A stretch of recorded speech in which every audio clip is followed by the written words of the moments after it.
I know for a fact that at least one of these viewers is a Valve employee. How do I know this? Apart from the constant monitoring of my webcam at 3 in the morning, patch 7.32D. Why go out of your way for this? I'm the only player in human history to actually max this skill over my passives. Listen to me, devs. You fear great change, but you can't hold the tide with a broom. The events you have set in motion can no longer be prevented. Anyway, enough schizo posting. It's the moment you've all been waiting for. Ring-a-ding-ding, baby. There is a new split push king in town, Wraith King. Now with double the king, double the swagger, and double the queens. Fuck you, Nature's Prophet, you useless one-trick pony. You're a sham, a nobody. Make like a tree and TP into the enemy fountain immediately. Before we begin, I want to give a big special thank you for all the support on my recent video. The amount of traction it's received is extremely surprising and fills me with absolute joy. We're already at 700 subscribers, so let's keep those numbers rising so that we can show the world just how mentally deficient us peasant ranks can be. If you're new here, I hope you enjoy what you're about to see. Sit back, relax, and enjoy. Welcome to a build that didn't spawn from a mental breaking point or seizure-inducing primal rage. It's passionately theory-crafted, handmade from the ground up, and is a total abomination that is now ready for your viewing pleasure. Don't try this if you actually want to win ranked games. During the entire process of this build, I wasn't convinced it was going to live up to the MJK quality standard, but then I remembered something very specific about the atrocious yet lovable game that we all play that convinced me and even improved the overall results. This very specific thing being a quote from Valve's first Dota-related film, Free to Play. Dota is sort of a combination of football or soccer for the Americans and chess. This is probably how I would try to explain Dota to someone who's not familiar with it. This line hits the nail on the head about what a MOBA essentially is. Dota 2, much like chess and football, is also a mental game, where being able to read, play, and maneuver according to the opponent's minds and thought process is greatly advantageous, and depending on the piece you might use or position you play as, it could single-handedly win the game. Reason this is so important to the success I've had is because the chess piece we are playing as is the king.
Long live the Wraith King! Long live indeed. Again, I must reiterate, do not attempt what I'm about to show you if you actually care about your account. But anyway, let me tell you all about it, down to the finest detail. One of the main reasons I went out of my way for this build is because Rat Dota is dead. More specifically, fun Rat Dota. These days, the playstyle is hardly accessible to the average Joe. And it's not easy, let alone worth it if you still hold value to your ever slowly deteriorating social skills. Maybe that's the point. It shouldn't be easy, like it was so long ago. So long as I breathe, I'll figure out a way to twist the current norm into something beyond your mortal comprehension. Something that shouldn't exist. Let's begin. Begin the game like half the people in and below Archon by picking Wraith King offlane.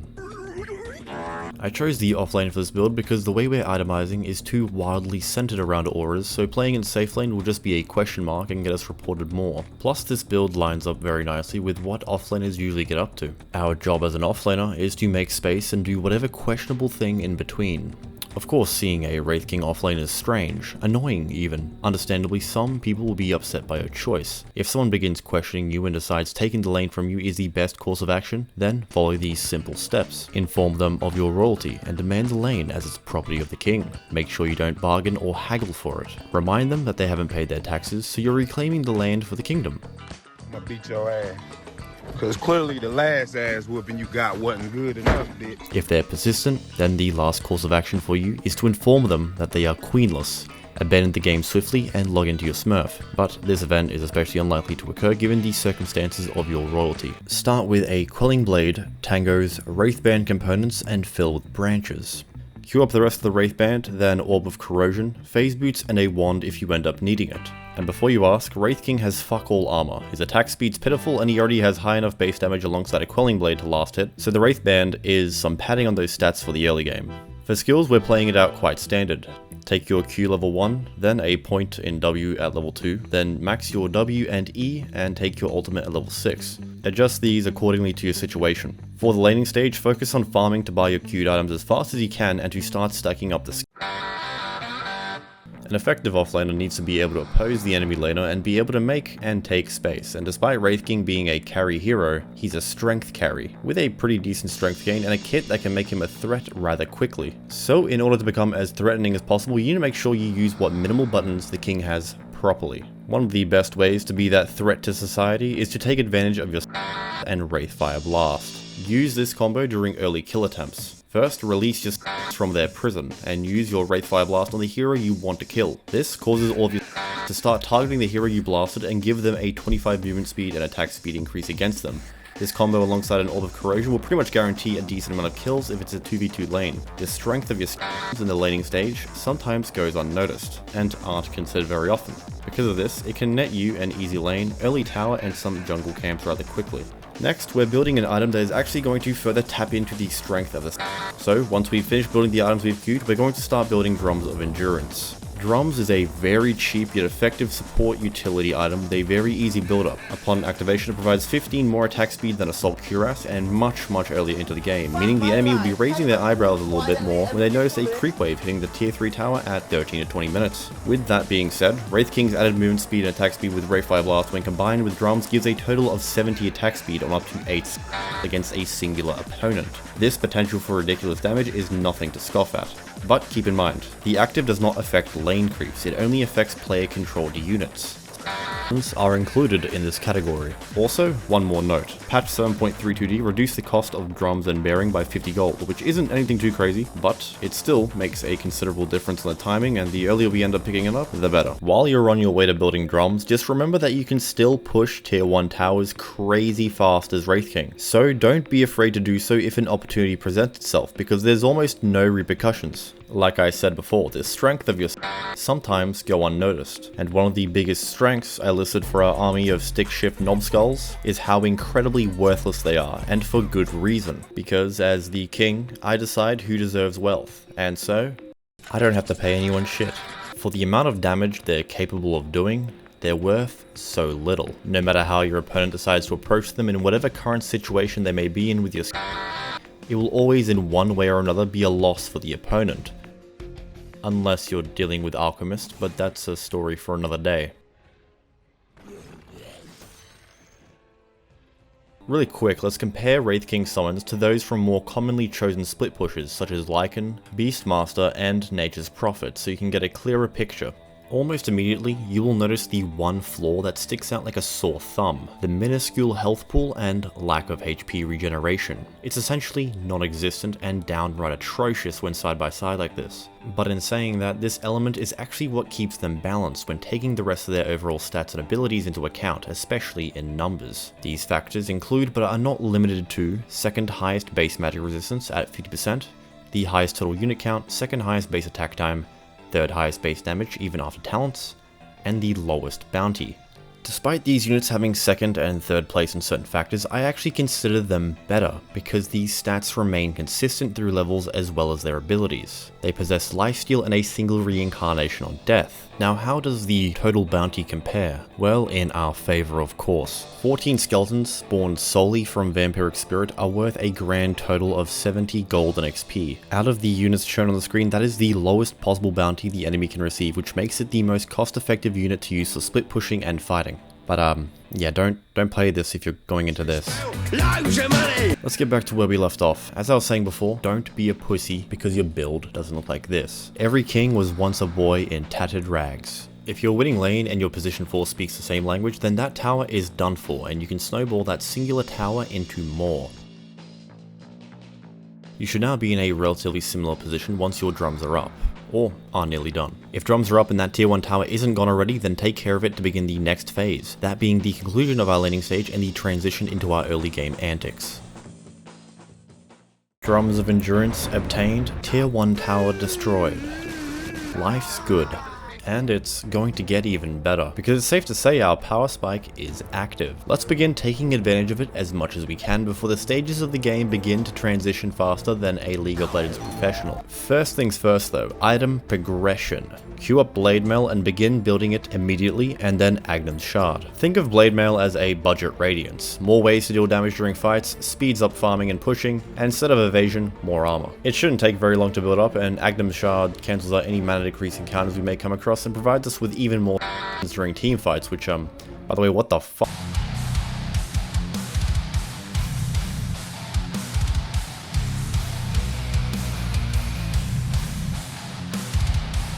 As we're building up those items, let's discuss what the plan is for this phase of the build. With the taking of the tier 1 tower, the enemy jungle is wide open, and we must contest and take control immediately, as this is going to be our new home and forefront of our early to mid game operations. Having control of this area will let us farm normally and lets us hop back and forth from the lane to get our future items up without hindering our carry. Hopping back into the lane means we can also now actively threaten the safe lane tier 2 and even the mid lane if we are feeling it. By doing this, not only will we be making the enemy very aware of our presence and in turn making space for our carry, we can also punish any plays they may attempt on your team by steamrolling their objectives. To take control of this side of the map with ease, ask your lane support if they're still around to bring some wards, or if you're too shy, just bring them yourself. With these wards, we can keep a closer eye on what's happening around your newly annexed territory. Oh, I forgot there's a few Archons in the crowd. My sincerest apologies. Wards are they're a free item, and anybody can get them from the shop. Wait, does that work? What? You can place these items, and when you place them down, they will give you vision. Holy shit, that's broken, guys. That's actually fucking broken. Vision is like a Turkish man with a crystal ball that shows you the future, so you can prevent your own death. Real talk though, vision is our sacred beacon of information that will assist us in deciding what previously mentioned action we should take and when. With vision and control of the jungle secured, we need to ensure we're utilizing our arsenal with maximum efficiency. We're more than likely the only hero with this much pushing power this early into a match, so we need to do this right. The way we do this is to use Vampiric Spirit sparingly, especially with maximum charges. This ability needs to be ready for any scenario when we're not farming, and this is even easier to accomplish if you possess some form of common sense, aka you can read the map and know something may happen soon. Using skeletons to farm is inevitable, so if you need to get a move on ASAP, then just make sure you're in a 1200 radius of them to get your charges back quicker. When using Vampiric Spirit during teamfights, utilize the combo we talked about earlier to blast supports, initiators, nukers, and essentially anyone with strong abilities. They'll be forced to flee, waste set abilities, or just suffer. This will split the enemy up and allow you to either stay in the fight and keep your auras around the team, or chase that hero you just blasted. If strong abilities or initiators aren't a worry anymore, you can always make them focus on the core or stragglers that you're chasing, and watch them melt to a flurry of rusty machetes. For efficient usage of Vampiric Spirit when pushing and pressuring objectives, I highly recommend you refrain from activating it until you're about to meet the tower. That way when they spawn, they will not divert their attention for any reason whatsoever, not until the tower falls or Wraith Fire Blast is used. And especially, don't spawn them when far away from the tower. If there's vision over fresh jungle camps, whether it be from wards or an ally walking by, then when that wave dies, the boys will walk to the nearest live jungle camp that they can see, and you won't won't be getting their attention back, wasting your opportunity. And finally, be more patient. Don't use your drums immediately after you hit W. Make sure you wait till all the skeletons have spawned before you use drums, and not during, so they all receive the attack speed boost and keep the DPS high. Speaking of pushing objectives, that scenario where we can punish the enemy by taking their tier 2 tower is now a reality, and there's many choices we can make. If a fight is happening and the skeletons are wailing away at the tower, you can leave and join the fight. Whilst you assist your team, the tower will fall if you activate drums before leaving and Fortify wasn't used to defend it. If you'd rather leave your team hanging, we can continue to the tier 3 tower, possibly force one or two heroes to retreat from the fight, or even commit to bringing it down entirely. If Fortify ends up being used, I'd suggest assisting in the fight if it's not already over. The skeletons will more than likely cease existence, and if you don't have another squad available by the time Fortify is down, then you're going to be really damn slow. If rotations were caused by your pushing and you end up dying, then it's fine, don't tilt, just keep going like nothing's changed. You're doing your job as an offlaner, and you've made a lot of breathing room for the team. Now that you understand what the game plan is, let's get into the juicy topic that 75% of my viewers question my mental health over in every video. The next core items I have lined up are going to further boost our split pushing and team fighting capabilities, making us much harder to deal with and minimizing the amount of reports we may receive. Assault Cuirass into Boots of Bearing, or even the other way around. Assault Cuirass is a rather self-explanatory item as it's used on 80% of Wraith Kings, but I still feel the need to talk about its place in this build. Its aura is insanely good for your team, but even more so for your skeletons, boosting their survivability and increasing overall DPS when combined with drums and bearing. It synergizes extremely well and skyrockets their DPS to 1200 before reductions. But those are rookie numbers. Boots of Bearing probably made some of you raise an eyebrow, but you should have seen it coming. This item has played a very pivotal role in this build, and I consider this one of the most important items in this build and one of the biggest reasons for my success. This item is incredibly underutilized in general, and for good reason. It's built from Trank. It's a support item, one that hardly sees much action, and to be honest, I've only ever seen Crystal Maiden build it. Boots of Bearing being a direct upgrade from Drums of Endurance means they share the same active, that being Endurance, albeit with a stronger overall effect. Bearing provides 5 more attack speed, 2% more movement speed, and 1.5 seconds of slow immunity, as well as regaining charges every 3 minutes. With this we can escape, initiate, push towers, and amplify that you're capable of. The abundance of different possible scenarios it can be used in, and its synergy with your kit and team, makes this item shine brightly on unorthodox offlaners. Before we move on to the final topic, let's go through the talents. At level 10, we'll take Summon Duration and Cooldown, plus 26 skeleton damage at level 15, plus 6 skeletons at level 20, and Reincarnation Wraith Fire Blast at level 25.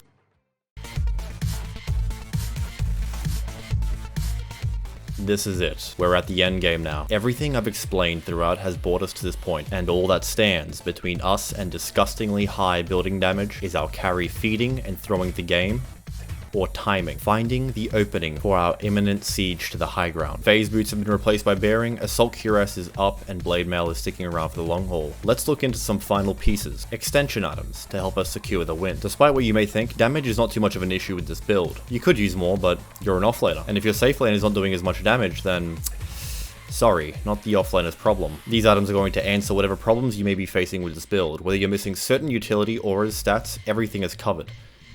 Except for maybe skill. I can't really do anything about that. That's your problem this time. I'm only going to be highlighting the items I find myself mainly using, so if you want to see the rest of the situationals and extension items, they'll be in the guide link in the description. First up, Pipe of Insight. Highly recommended in a majority of situations, regardless of how late the game goes and what the enemy team may be running. Whatever they're running, it doesn't matter. It's perfect for you and the team, and even better for the skeleton, providing the skeletons with a magic damage shield and even more resistance, so they won't disintegrate after one AoE nuke when attempting to high ground, and even a little bit of HP regeneration on top of their lifesteal. If dealing with consistent magical damage, you can pick it up earlier. Move Assault Cuirass over for later and get Pipe. Blink Dagger, self-explanatory. You need mobility, you need to get close to the enemy during fights, you need an escape, or you want to be cheeky, and backdoor after blinking 30 times through trees. This item can be bought rather early if you want to take a more aggressive playstyle with your Skeleton Blast combo. Vladimir's Aura and Wraith Pack. This item is actually insanely good for our split push Wraith King when combined with the talents we chose and attack speed from our items. If you have a hero like Vengeful Spirit on your team too, you can go even further beyond and cause an unreasonable amount of hate and fear in your opponent. Hell, you can even go the Helm of the Overlord route if you're feeling confident. Agnum's Scepter makes your split pushing even ballsier, and puts some extra backbone into your team. If they find themselves dying before they can cast their abilities or even touch anyone, 7 seconds to get off any abilities they didn't have a chance to cast is really damn strong. That duration can even be used to get the last few hits in the barracks or even the Ancient. Now that's pretty much all we have time for. Sorry for the wait. I hope you enjoyed what you just witnessed, and again, please remember, my videos are all for entertainment purposes, and I am not liable for any damage I have done to that numerical value that you've tied your self-worth to. But if you do end up using any of my builds, please comment or DM me the replay ID and ask me whatever questions you want so I can review them and make more content. Late Happy New Year, and Merry Christmas. Don't throw your games too hard this year.